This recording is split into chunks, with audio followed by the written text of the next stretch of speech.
Souvent, quand vous débutez, vous pensez que la voix va tout faire. Avoir une voix forte va vous aider à vous faire respecter. C'est un peu plus complexe et plus intéressant que ça. Il ne suffit pas de parler fort pour que la communication s'installe correctement avec sa classe.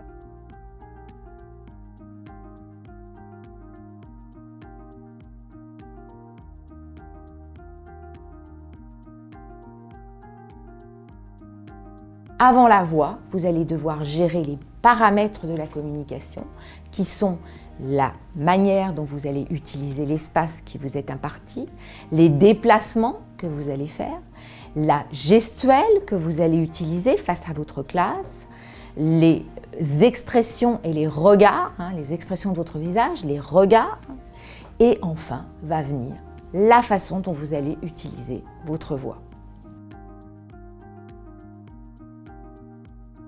Alors, comment faire? Comment gérer ce premier rassemblement et ce passage d'un extérieur, le couloir, à l'intérieur, c'est-à-dire votre classe?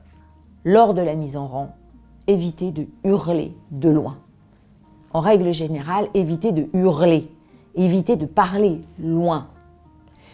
Déplacez-vous au bout du rang si l'attitude d'un élève le demande, calmement, sans parler. Éventuellement, poser une main sur l'épaule pour ramener au calme l'élève perturbateur ou qui ne veut pas se ranger. Deuxièmement, ne parlez jamais sur le bruit de fond. N'essayez jamais de vaincre un bruit de fond.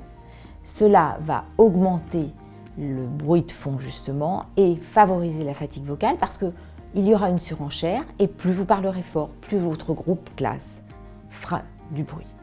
Attendez un vrai silence, ça signifie qu'il ne faut pas avoir peur du temps qui passe, donc d'attendre, et qu'il ne faut pas avoir peur non plus du vide, le vide du silence.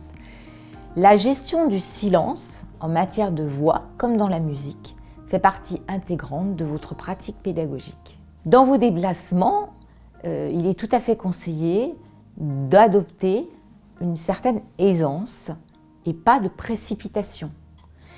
Il faut que vos déplacements et que votre gestuelle aient un sens.